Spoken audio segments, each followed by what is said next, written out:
Good afternoon, and welcome to our TV show featuring documentaries revealing the realities behind myths using research and scholarship. I'm your host, Ergün Kırlıkovalı, and I will be with you every Sunday at 4 p.m. Eastern Standard Time. You're welcome to send me your feedback at mythsandrealities.com. In episodes 1, 3, 5, 10, and 25, I have documented extensively how the official Armenian narrative is based on a dishonest and racist interpretation of 1915 events. The highest court in Europe ruled on December 17, 2013, and then again on appeal on October 15, 2015, that the alleged Armenian Genocide could not be compared to the Jewish Holocaust because the latter is backed by a verdict of a competent tribunal, namely the Nuremberg ruling of October 1, 1946. Top judges in Europe elaborated in the verdict that the alleged Armenian Genocide had no due process and legal scrutiny applied to it, and no court verdict by a competent tribunal existed. Therefore, they asserted, genocide remains an opinion, not a court fact or court-proven fact.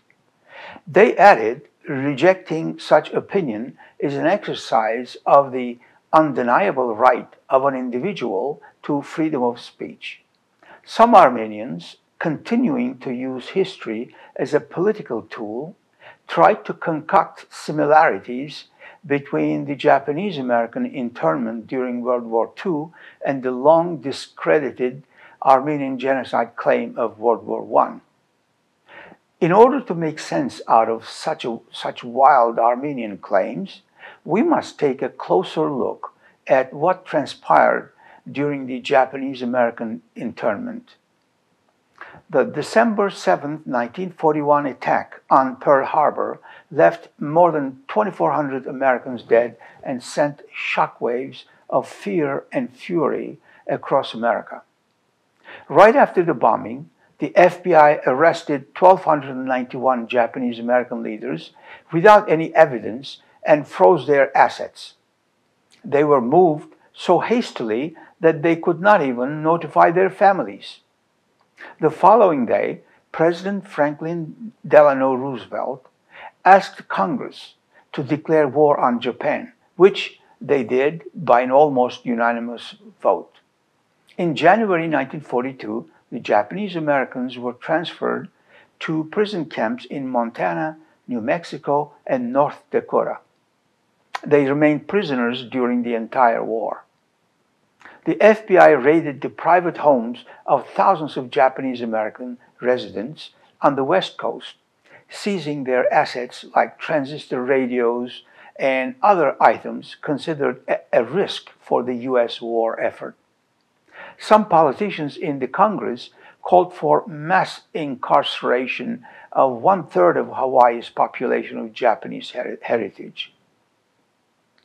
Japanese-owned fishing boats were impounded. Numerous Japanese American residents were arrested, and 1,500 of them were shipped to prison camps on the U.S. mainland. The incarceration of Japanese Americans is considered one of the most atrocious violations of American civil rights in the 20th century. Lieutenant General John L. DeWitt, leader of the Western Defense Command, determined to control the civilian population to prevent a repeat of Pearl Harbor. He prepared a report filled with well-known falsehoods. One such item, for example, was about sabotages to power lines that were later revealed to be caused by cattle. DeWitt suggested to Secretary of War Henry Stimson and Attorney General Francis Biddle creating military zones for Japanese detainment. His original plan also included Italians and Germans. At congressional hearings in February 1942, Most of the testimonies declared that all Japanese should be removed. President Roosevelt obliged and signed the order on February 19, 1942. Beginning on March 24, 1942, Japanese Americans were given 6 days' notice to dispense with their assets. Anyone who was at least 1/16 Japanese was forced to leave, including 17,000 children under the age of 10, thousands of elderly or disabled residents, and others. Japanese Americans were forced to report to assembly centers in remote areas. Then they were transferred to relocation centers, and finally transferred to wartime residences. Assembly centers were not meant for human habitation. They were mostly converted horse stalls or cow sheds. In Portland, Oregon, for instance, 3,000 people stayed in the livestock pavilion of the livestock exposition facilities. And the Santa Anita Assembly Center in Los Angeles housed 18,000 detainees, 8,500 of whom lived in stables. Food scarcities and poor sanitation were the order of the day. Prisoners could work as lowly laborers and could not be paid more than an army private. Over 1,000 detainees were sent to do seasonal farm work. There were 10 prison camps called relocation centers. They included some barracks shared by many families with no running water. They ate their meals in vast mess halls. Most of their business was conducted out in the open with no privacy. The families endured inhumane conditions throughout the remainder of the war. Some prisoners, labeled dissidents, were shipped to a tougher prison camp in Tule Lake, California. 2 prison camps in Arizona were located on Native American reservations. Protests of the tribal councils fell on deaf ears of the Bureau of Indian Affairs. Each prison camp was surrounded by barbed wire, guard towers, and patrolled by armed guards who had instructions to shoot anyone who tried to leave. Some Japanese Americans died in the camps due to inadequate medical care and the severe emotional stresses, while others were killed by guards. In Lordsburg, New Mexico, overcrowded trains delivered the prisoners at night, who then were forced to march 2 miles in total darkness to the camp. During such a forced night march, on July 27, 1942, 2 Japanese Americans were killed by a guard who claimed they were trying to escape. Japanese Americans testified later that the 2 elderly men were actually disabled. Nevertheless, the guard was found not guilty by the Army court-martial. At the Topaz Relocation Center, an older prisoner was shot by a guard for walking too close to the fence. A couple was also shot 2 months later, again for the same reason, straying too close to the fence. On May 24, 1943, a prisoner driving a construction truck was shot and killed by yet another guard. And when Japanese American prisoners at Tule Lake had been striking over food shortages and unsafe conditions that had led to the death in October 1943, the Army deployed tanks to break the strike. Can you imagine? Army tanks against unarmed, non-combatant civilian captives of a prison camp. In 1942, the case of Japanese American Fred Korematsu, arrested for refusing to relocate to a Japanese prison camp, made it to the Supreme Court. His attorneys argued that Executive Order 9066 violated the Fifth Amendment. Korematsu lost the case on December 18, 1944. The Supreme Court, unfortunately, agreed with the letter and spirit of the racist and discriminatory Executive Order 9066, thus upholding a restriction on civil liberties. Supreme Court corrected its grave mistake in 1945 by halting the incarceration of Japanese Americans. Korematsu was later awarded the Presidential Medal of Freedom in 1998. And California dedicated January 30th, his birthday, as the Fred Korematsu Day of Civil Liberties. The last Japanese prison closed in March 1946. President Gerald Ford in 1976 repealed Executive Order 9066, and the U.S. Congress issued a formal apology.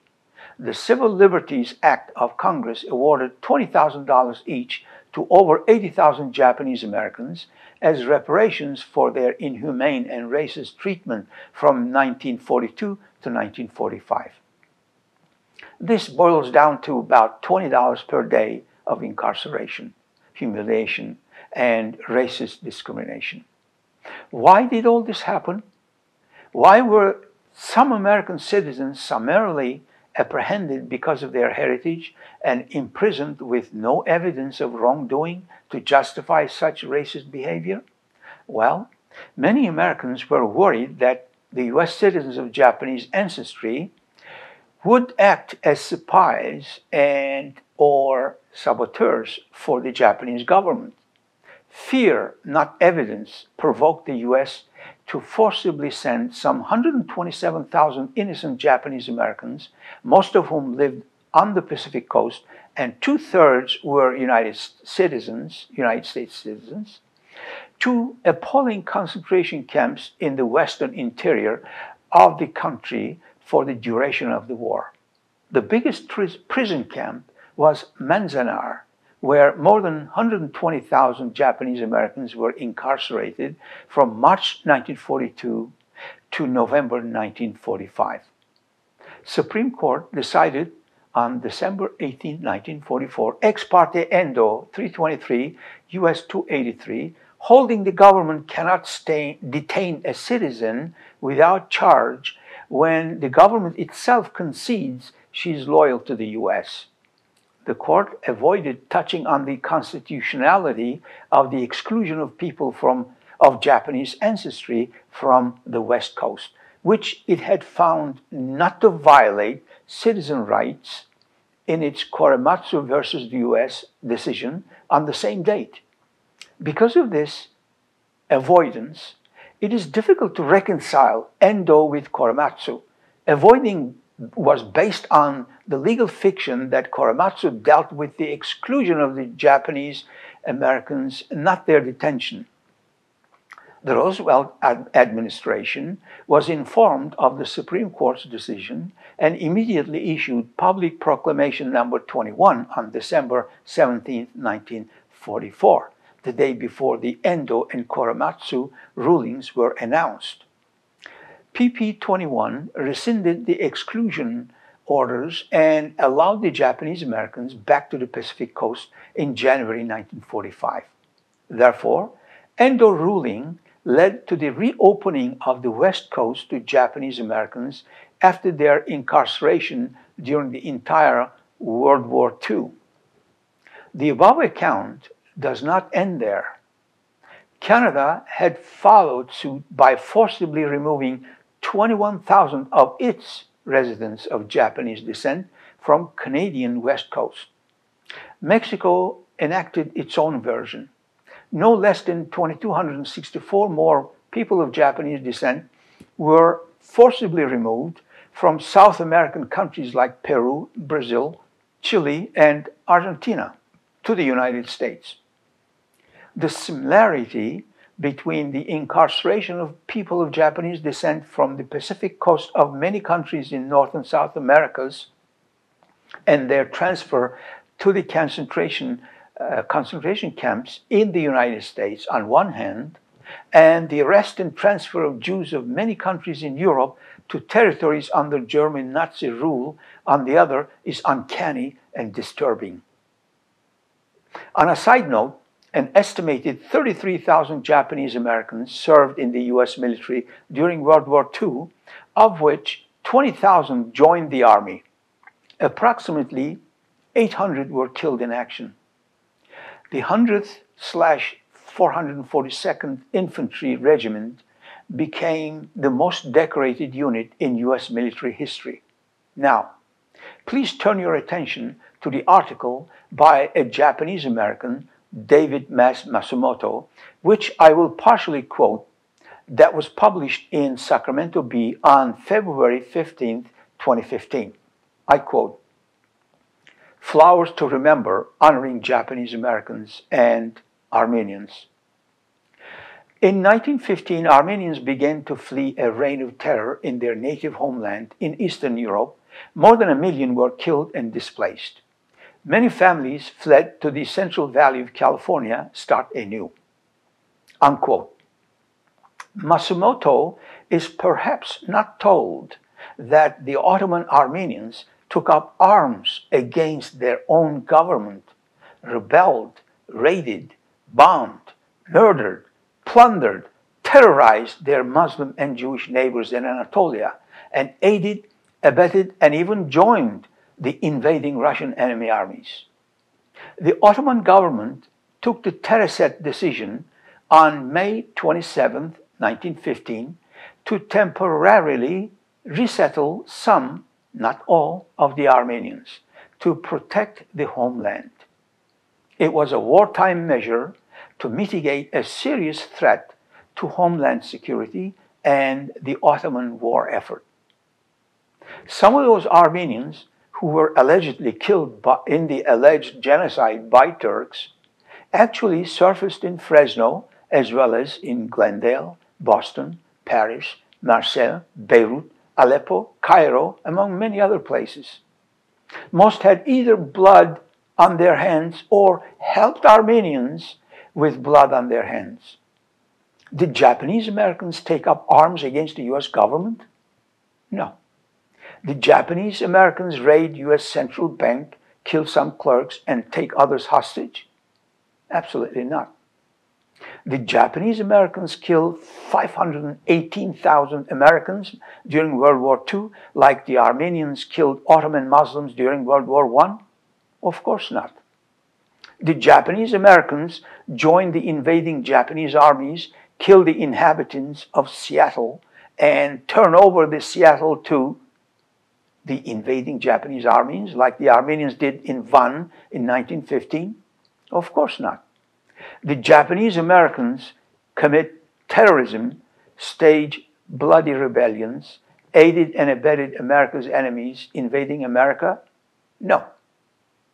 How dare you compare Ottoman-Armenian traitorous ingrates of World War I with innocent and loyal Japanese Americans of World War II?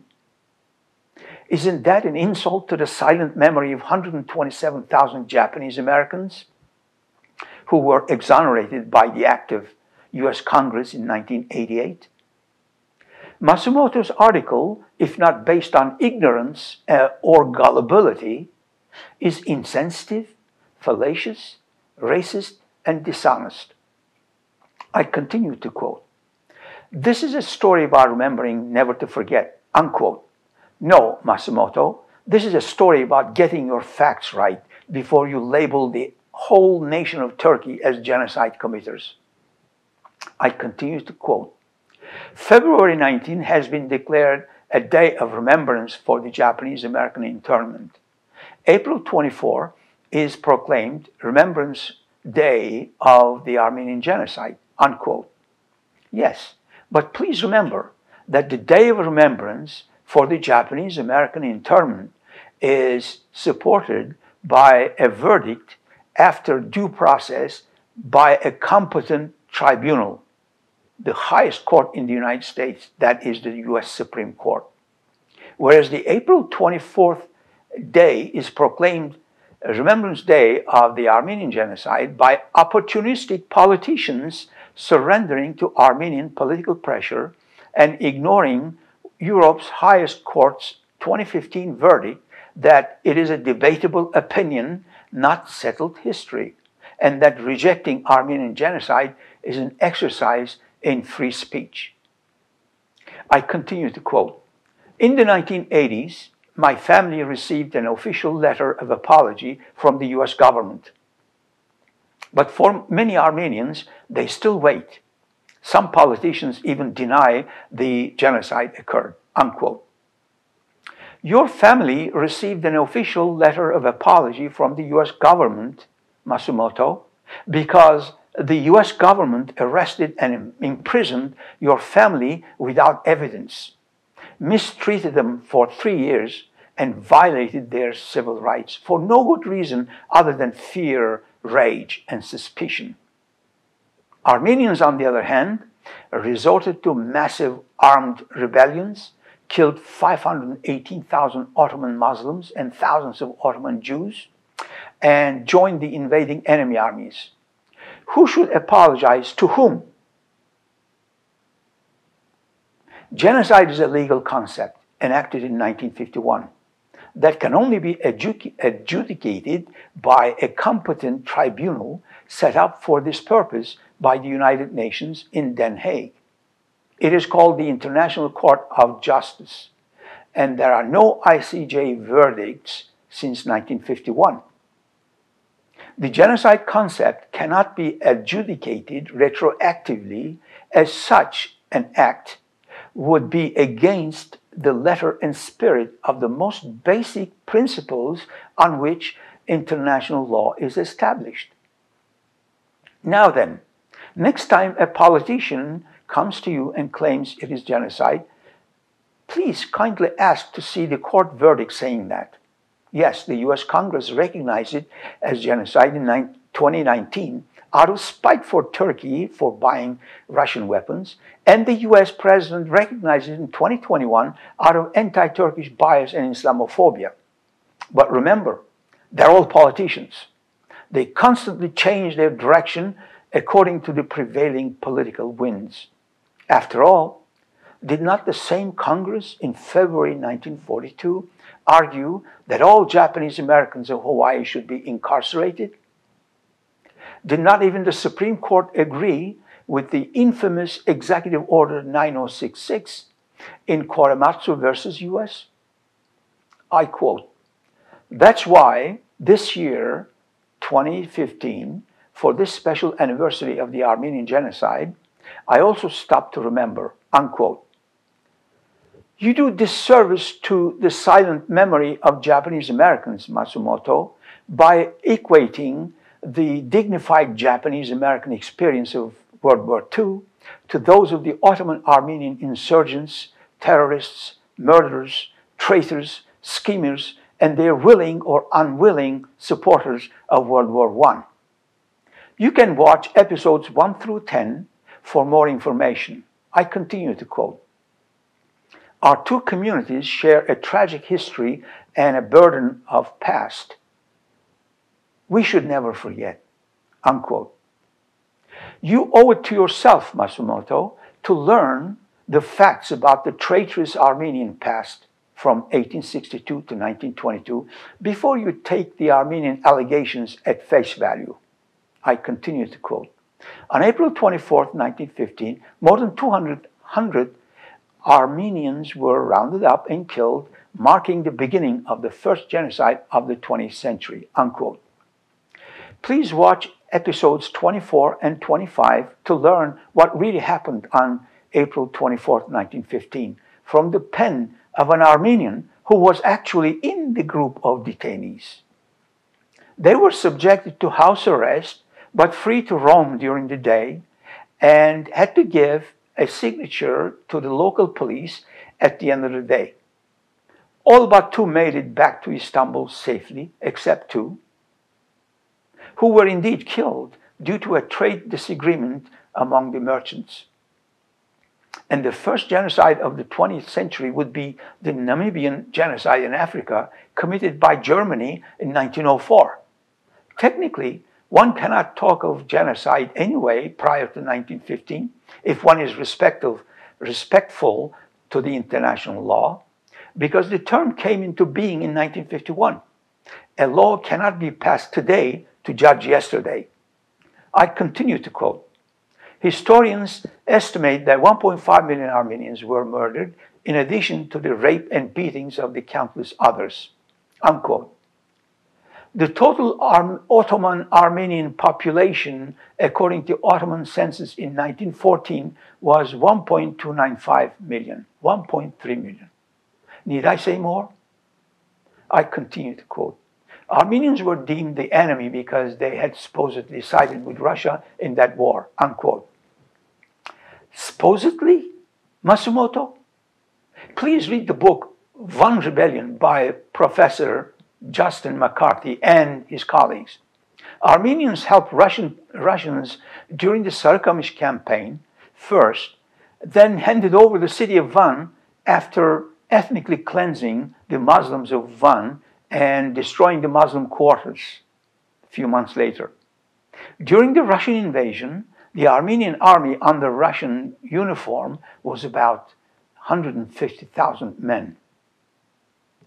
I continue to quote, a campaign of mass executions and massacres unfolded for almost a decade, unquote. Now let's analyze the chronology of the events from 1914 to 1922 to expose the fallacy. 1914, Armenians killed 120,000 Muslims in Anatolia. 1915, Armenians killed 80,000 Muslims more in Van. In 1915, 1916, Turks in defense of their homeland fight back. In 1917, Armenians under the Russian army command wage a bloody campaign of mass executions and massacres, the brutality of which embarrasses even the Russians. 1918, Armenians, after the Russian army leaves eastern Anatolia, wages even a bloodier campaign of mass slaughter. 1918 May, 1920 December. The Republic of Armenia is formed, which wages 30 wars with neighbors in 30 months, exhibiting their aggression and transgression.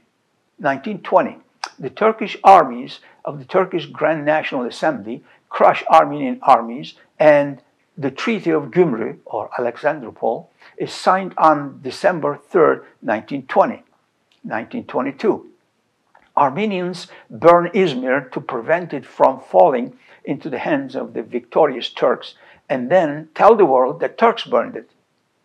Also the same year, Armenian terrorist organization called Nemesis waged a campaign of assassinations.